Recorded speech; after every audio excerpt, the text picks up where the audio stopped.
opportunity that I got to dip and get out, I took that opportunity and I left.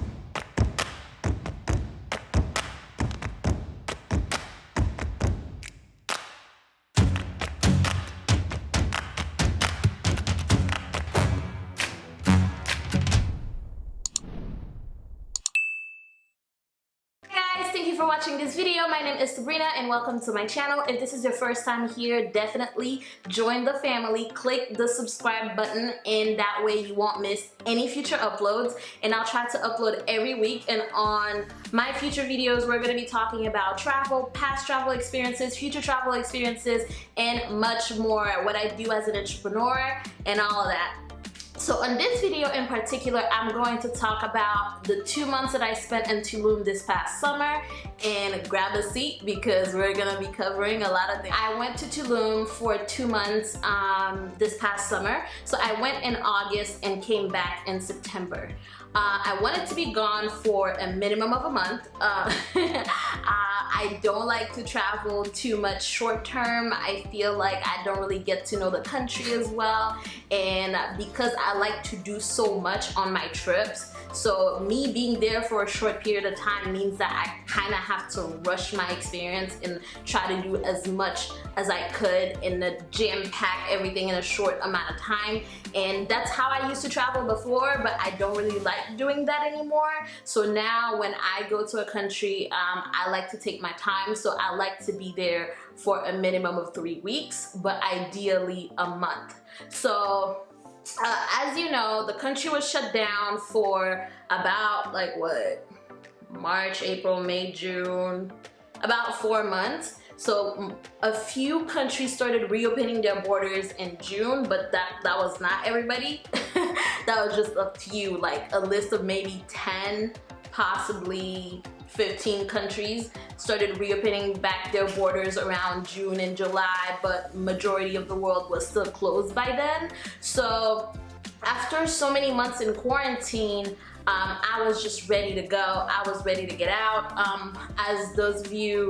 For those of you who may not know what I do, I am an entrepreneur and I own a travel tour company. So I was traveling all year last year. So for me to be sitting put for so many months was torture for me. So the first opportunity that I got to dip and get out, I took that opportunity and I left. But ultimately, I was gonna go around June, July-ish, but I had a few things that I was taking care of. I was working on launching my second business brand, so that required me to stay in the States because I needed to focus and I didn't need any distractions to be able to put that out. But I told myself the minute that this is launched, I am out. And that's exactly what happened. So I launched early August, and I booked my flight to Tulum, Mexico. So now you might ask yourself, why Tulum? Out of all the places I could go, why Tulum? For convenience. One, I've always wanted to go. I've been to other parts of Mexico multiple times, but I've never had a chance to go to Tulum. So I always wanted to go to Tulum, that's one. And then two, Mexico was not requiring a COVID test. So just getting in and out was easier. So the convenience, I live in Florida, so a flight from Miami to Cancun, which I'm gonna explain to you guys why I flew into Cancun first. So a flight from Miami to Cancun is not long, it's not expensive. I paid about $150 for my flight, and it was cheap, it was convenient, it was right there, and that's why I chose to go. And Tulum was the perfect location at that time because you have the city, you have the beach, you have other parts of Mexico that are not so far. Playa del Carmen is only 45 minutes away. Cancun is only an hour and 30 minutes away. I decided to go to Tulum, and originally I had booked my flight to be there for 3.5 weeks, almost 4 weeks, basically almost a month, but I ended up extending my trip and overall stay for about 2 months. What was the journey like traveling during a pandemic in the month of August, which is roughly a month and a half since countries started reopening their borders. So I flew out of Miami, Florida. The airport was the emptiest I've ever seen it, and by August it had started picking back up, but it was the emptiest I've ever seen it. No long lines, nowhere. I have TSA pre-check, so I breeze through my TSA pre-check lines all the time, but there was just no line. Even if I wanted to go in the regular TSA line, like, it still would not be a long wait. So there was no lines, as you can see in the video. There's barely anybody there. So because Mexico was one of the very few countries letting American citizens in, my flight to Mexico was mostly booked. So basically the airline was not jam-packing the seats like they usually do. So the plane was maybe like halfway filled, but they considered that to be maybe like 60% filled, but they considered that to be a full flight because they were not letting people sit in the middle seat unless you're a family and you guys like booked all together, but they were separating the middle seat from other people, like strangers, for example. So I was traveling solo, so there was an empty seat next to me, and then the following seat had someone in it. So there's that. The flight was about like two-ish hours, and then I got to Cancun. Once I got to Cancun, I was able to find my bag. I was not asked any documents. They made you fill out some immigration and custom forms for the airline, but nothing out of the ordinary from what I understand. A mask was required to be worn at all times. The Miami airport, the airline, the Cancun airport as well. So they had their social distancing stickers on the floor, making sure that people stay as far apart as they could. So every now and then they would randomly select people from the line to get them screened. It did not take long for me to get my bag, got out of the airport. So now, to get to Tulum, Tulum is 1 hour and 30 minutes from Cancun. There are many ways you can get to Tulum. One, you can get from most expensive to least expensive. Most expensive would be to get a taxi. The taxi is gonna be approximately 75 to 80 US. It is a 1 hour and 30 minute taxi ride. So you could get there by taxi. You could rent a car. Renting a car in Cancun is gonna cost you approximately, at the time, we're talking August. In August would have cost about $15 to $20 per day with insurance. Without insurance, it was about $10 a day, so nothing crazy. But there were a lot more options in Cancun. I ended up renting a car, but I did it in Tulum. I didn't do it in Cancun. I should have done it in Cancun. It would have cost me less money. But there's that. So renting a car is like the second option you could do, and then the third option would be to take a bus. So there is a big bus, like your typical Greyhound type of buses. It's called the ADO bus, ADO. And to get from Cancun to Tulum, it's gonna take you to central Tulum for about $13 US. So you put your bags, you buy your bus ticket at the airport, and then they'll tell you exactly where the station number is. So once you walk out of the airport, the station is right there. Like, you don't even have to go far, you don't have to try to figure it out. It is right there. They make that process very easy. So that's what I ended up doing. Because why not? It's the cheapest. It's the cheapest, and it doesn't require me to be that inconvenienced, because the Airbnb apartment I ended up selecting was very close to the ADO bus station. So I figured why not just take the cheapest option, because my Airbnb is right there. At the very most, I could just take a short taxi ride from the train station, from the bus station to my Airbnb apartment, and then I'll be alright. So did that, got in the bus. The ride was approximately 2 hours because they stopped in Playa del Carmen. Got to Tulum eventually. It was raining that day, but I was excited to be in a new environment and all that good stuff. So I got there, got off the bus, took out my bag, took a taxi. I knew the taxi ride was literally, the taxi ride was a minute, 1 minute. I just didn't want to struggle with my bag, so I paid for a 1 minute taxi ride to take me in front of my apartment.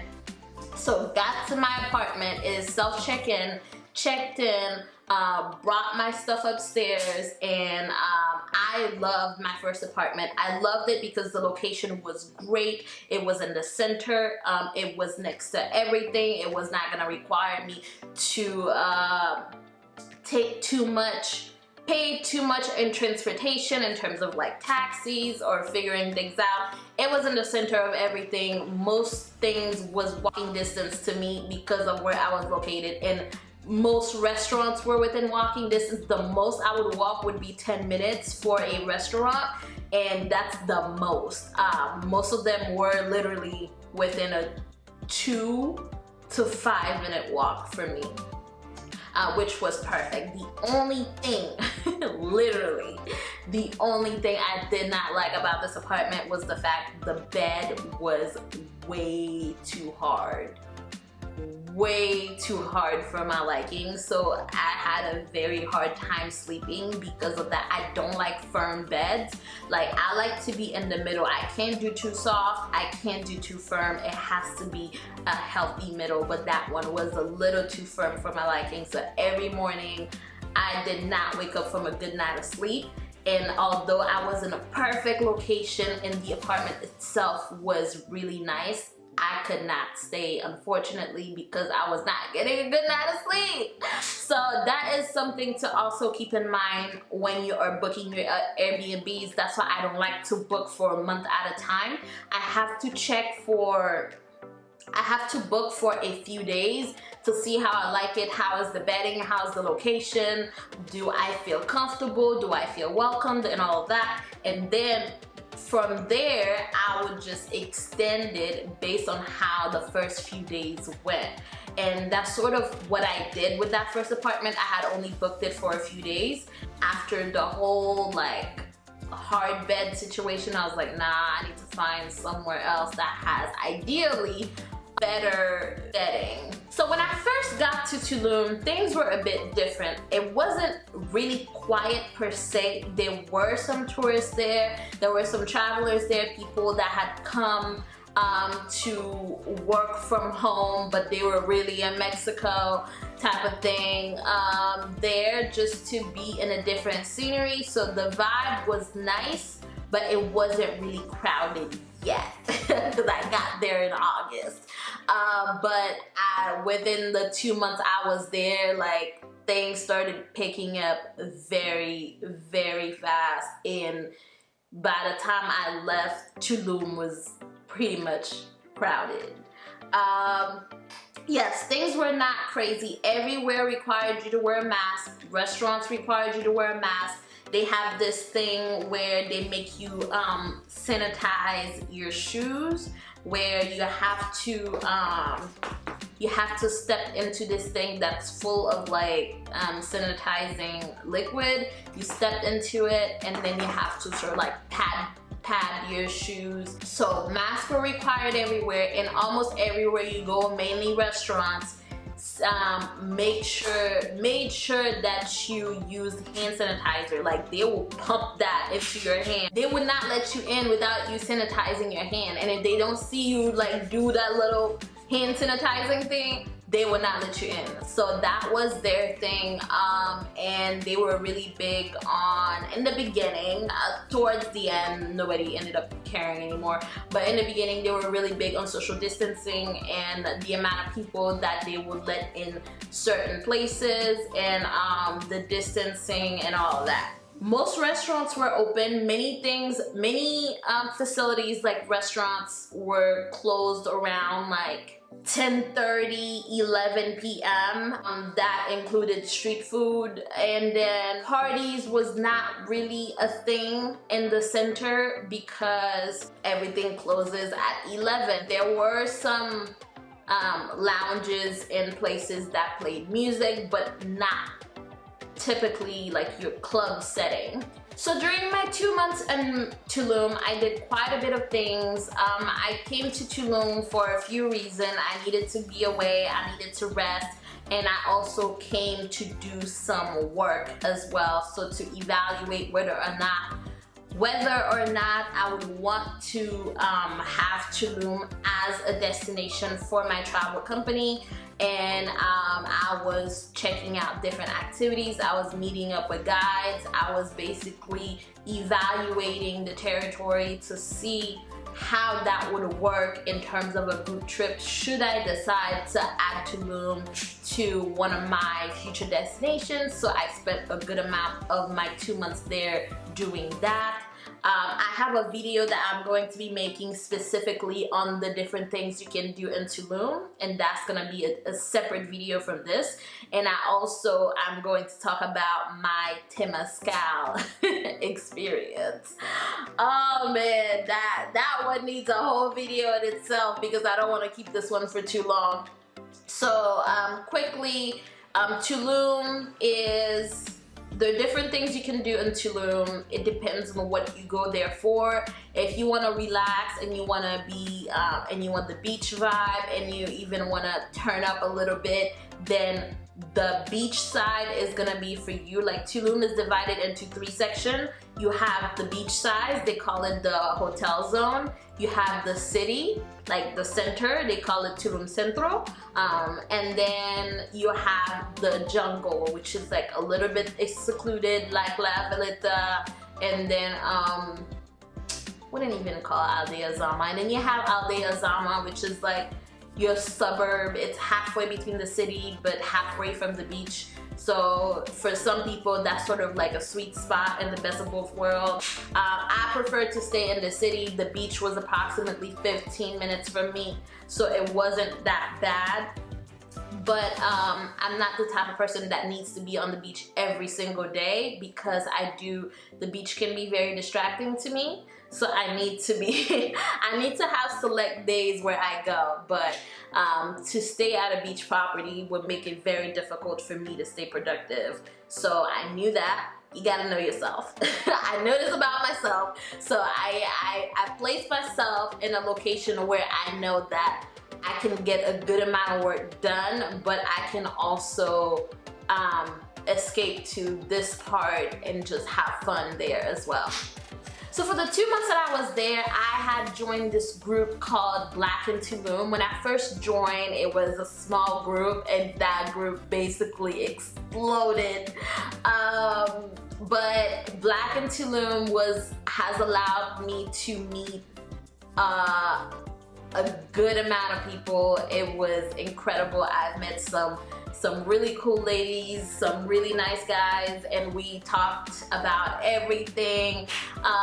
Many of us were there for long term, a few of us were there for a few days to a week at a time, but many of us were there for months, and some people have even signed a year apartment lease in Tulum. So it was really nice to see the different perspective of where people are coming from, why are people leaving, and what made them come to Mexico, what made them come to Tulum. I ended up renting a car. I did not want to rent a car at first.